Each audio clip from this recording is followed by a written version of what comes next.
कईयों ने मुझे कहा हम प्रदर्शन करने गए थे, हमें लाठियां मारी गई। अध्यापकों ने मुझे कहा कि जब वो प्रदर्शन करने गए तो उनके खिलाफ रास्ता लगाया गया। ठीक है।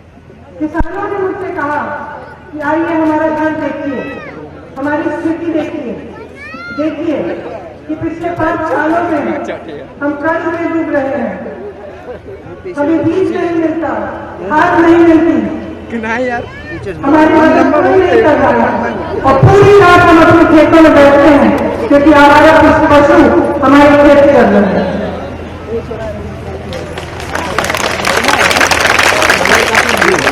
महिलाओं से बात करती हूँ तो मुझे बताती है कि वो अपने आप को सुरक्षित महसूस करती है। मैं भदोही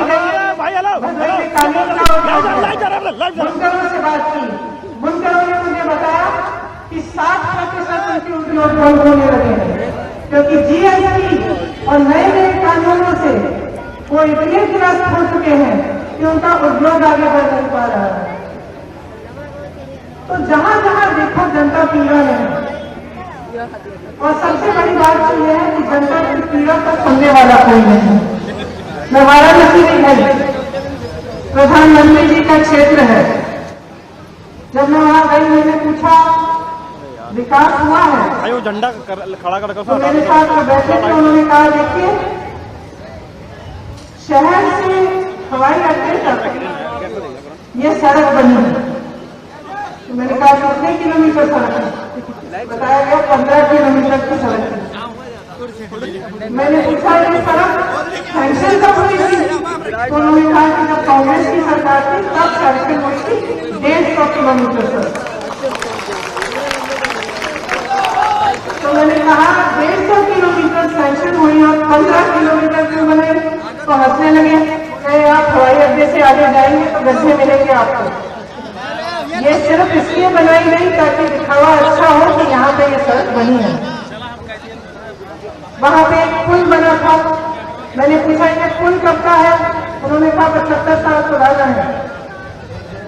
मैंने कहा लेकिन लग तो रहा है कि नया है। कहाँ दीदी, इस पे वो चाइना वाली लाइटें लगा दी हैं, दूर से इसकी फोटो खींचो ऐसा लगता है कि नया है ताकि सब सोचे कि प्रधानमंत्री जी ने बनाया है। फिर मैंने एक चीज पूछी, जिस सवाल का जवाब जब आया तो मुझे खुद ताज्जुब हुआ।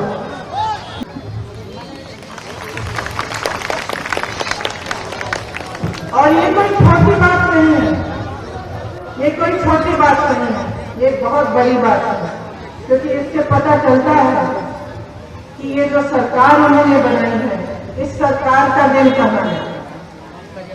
इस सरकार का दिल उद्योगपतियों को अमीर बनाने में है, लेकिन गरीबों का उत्थान में नहीं है। आपने कांग्रेस की सरकार देखी, आपने कांग्रेस की सरकार देखी, कांग्रेस की सरकार ने आपको मनरेगा दिया। और ये भी मैं एक उदाहरण आपको बताता हूँ कि जब मनरेगा कांग्रेस की सरकार ने बनाया तो इसलिए इस मंशा से बनाया कि हर परिवार को 100 दिन का रोजगार मिलना चाहिए, इसीलिए मनरेगा बनाया गया।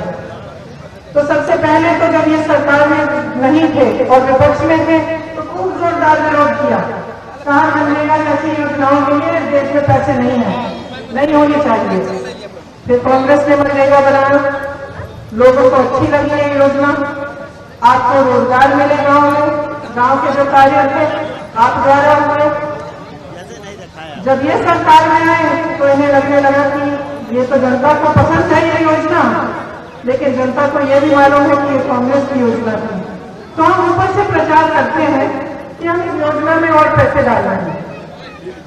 तो योजना के लिए उन्होंने पैसे देने का प्रचार किया, लेकिन असलियत क्या है?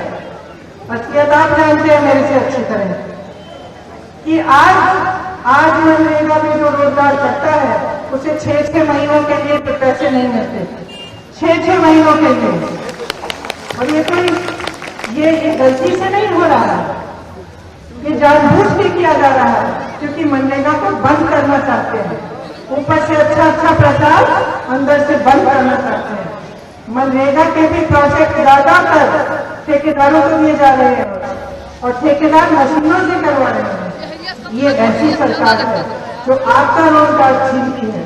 ये ऐसी सरकार है जो आज कहती है कि कांग्रेस ने ये जो न्याय की योजना बनाई है, आपने सुना होगा कांग्रेस ने एक घोषणा की है कि अगर सरकार में आएगी तो 72,000 रुपए कम से कम हर गरीब परिवार को मिलने चाहिए। तो इस योजना द्वारा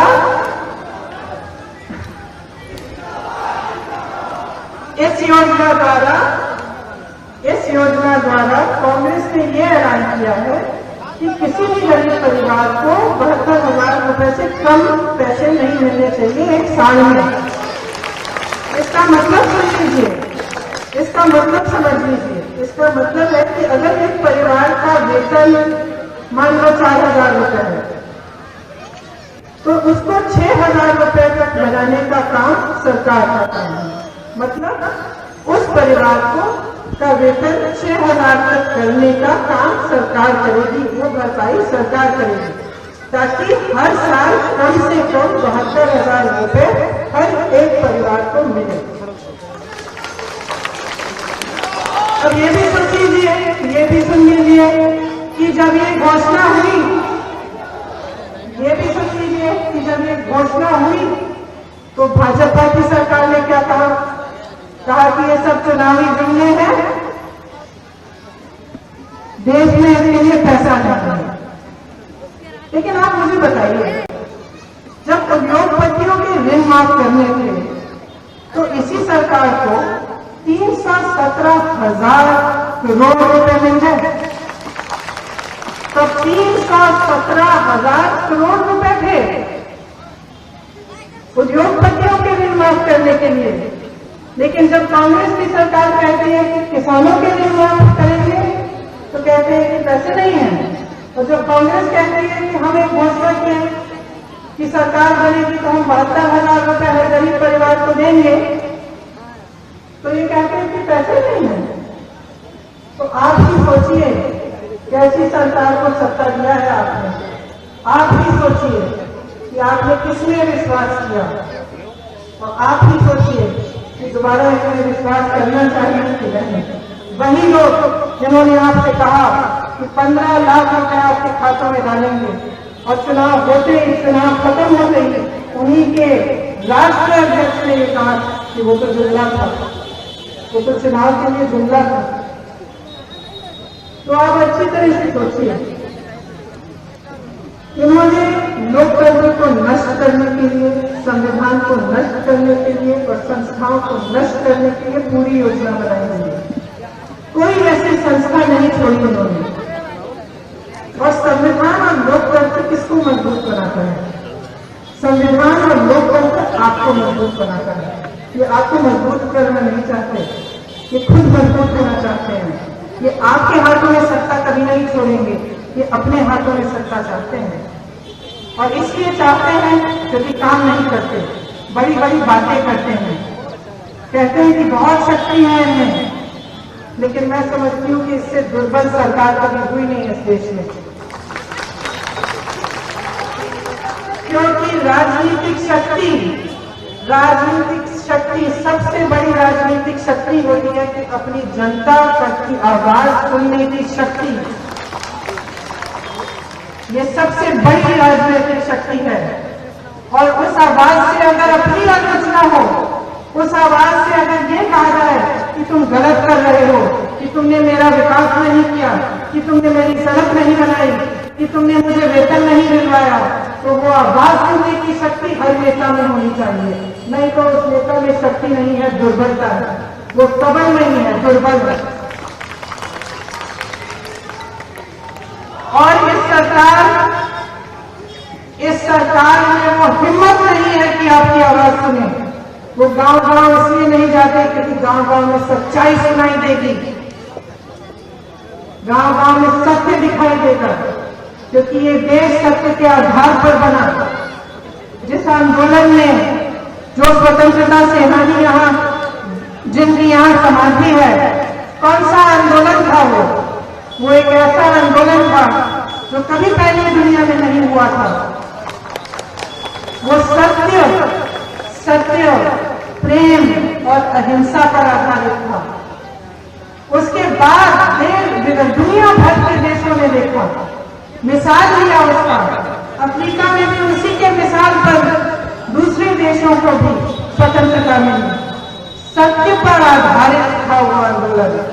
इस देश में सत्य छुपा नहीं सकता कोई भी, सत्य को कोई दबा नहीं सकता, सत्य को कोई खत्म नहीं कर सकता। मैंने सत्य देखा है। मैं एक हफ्ते से सिर्फ दौरा किया है मैंने, और एक हफ्ते में मैंने सत्य देखा है।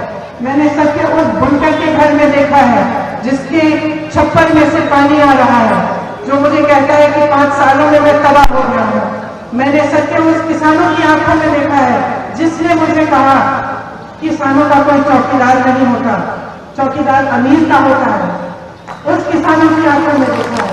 मैंने उस आलू के किसान की आंखों में देखा जिसने मुझे कहा कि आज मेरा बीज मेरी ऊपर से ज्यादा दाम का है। तो मैंने सत्य देखा है। उस मल्लाह के घर की आंखों में मैंने देखा जिसने मुझे बताया कि हमारे 10,000 हमारे परिवारों का पट्टा लिया गया है यहाँ से। हमारा बालू खनन में अधिकार था, आज वो भी अधिकार नहीं छोड़ा। तो ये सत्य सब जगह है, कोई छुपा नहीं सकता। इनके असत्यों से, इनके झूठे प्रचार से कुछ नहीं छिपेगा, क्योंकि ये सत्य आप जी रहे हैं, क्योंकि आपके जीवन में परिवर्तन नहीं आया, क्योंकि जो विकास का वचन आपको दिया था वो वचन नाकाम हुआ और ये सरकार नाकाम हुई।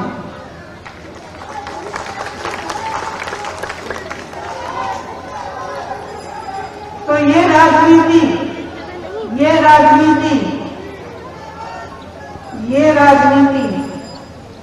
जो आपको दुर्बल बनाती है, जो अपने आप को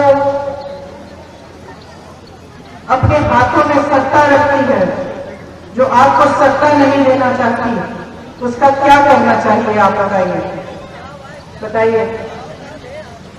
ऐसी राजनीति जो आपको नकारे, उसका क्या होना चाहिए?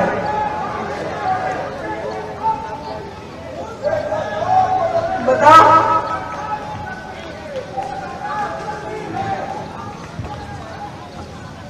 तो लोकतंत्र और संविधान जिसकी मैंने बात की, वो किस लिए बनाए गए? आपको मजबूत करने के लिए। और सबसे बड़ा हथियार इसमें क्या है? आपका वोट है। तो जब आप वोट करने जाएंगे तो आप सोच समझ के करिए। आप एक ऐसी राजनीति को जब बढ़ावा देंगे जो सिर्फ झूठ बोलेगी, जो आपके सामने आकर नए प्रचार करेगी लेकिन आपका काम नहीं करेगी, तो आप नुकसान अपना कर रहे हैं। क्योंकि जब जनता के सामने नेता आए, उसको थोड़ी सी घबराहट होनी चाहिए, उसको यह एहसास होना चाहिए कि मुझे जनता ने बनाया है। अगर मैंने काम नहीं किया, अगर मैंने जनता को आगे नहीं बढ़ाया, तो मेरा नुकसान होगा। लेकिन मेरी आपसे शिकायत है कि आप ये बात भूल गए हो। आपने नेताओं को बहुत बड़ा दर्जा दे दिया। अरे वो झंडा आप भूल गए हो कि सत्ता आपके हाथों में है, कि जितने भी हम नेता आपके सामने खड़े हैं, जितने भी, ये नेता नहीं बनते अगर आपने मजबूत नहीं बनाया होता। किसकी हिम्मत नहीं होती कि आपके सामने आके गलत प्रचार करते अगर आपने मजबूती नहीं दी होती। तो आप अच्छी तरह से समझ लीजिए, समय आ गया है। अपनी शक्ति को पहचानिए। आपका देश है, किसी और का नहीं है। आपका देश है, आपके खून पसीनों से बना है। किसानों ने ये देश बनाया है, जवानों ने ये देश बनाया है, आपने बनाया है। आप मन बनाइए कि उसको वोट देंगे जो आपके लिए कार्य करेगा। आप मन बनाइए कि एक ऐसी सरकार लाएंगे जो आपका विकास करेगी, एक ऐसी सरकार जिसमें आपकी सुनवाई हो, जिसमें आपकी आवाज दबाई न जाए, जिसमें कोई किसी को समय नहीं, कोई अपना धर्म समझे कि आपके घर घर में आए, आपकी समस्याओं को समझे, आपकी समस्याओं का समाधान करे। यही बातें करनी थी आपसे, यही कहना था कि एक बहुत बड़ा चुनाव है, देश को बचाने वाला चुनाव है, संविधान को बचाने वाला चुनाव है। इसमें सोच समझ के अपना वोट दीजिए। आप निर्मल जी को अच्छी तरह जानते हैं। निर्मल जी अपने नाम की तरह निर्मल स्वभाव के हैं। उन्होंने हमेशा आपके क्षेत्र के लिए काम किया है और ये उस राजनीति के प्रतीक है जो सच्ची राजनीति है। इनका धर्म आपकी सेवा है। ये भी संघर्ष करते हैं, लेकिन आपके लिए संघर्ष करते हैं, अपने लिए संघर्ष नहीं करते। ये आपके लिए समर्पित है, खुद के लिए समर्पित नहीं है। तो आपके सामने जब ऐसे प्रत्याशी हैं और आपके सामने ये चुनाव आ रहा है, तो मेरी पूरी आशा है कि आप इनको आगे बढ़ाएंगे, आप इनमें विश्वास रखेंगे और आपके क्षेत्र का आपका विकास होगा। आप सबको बहुत बहुत धन्यवाद। जय हिंद।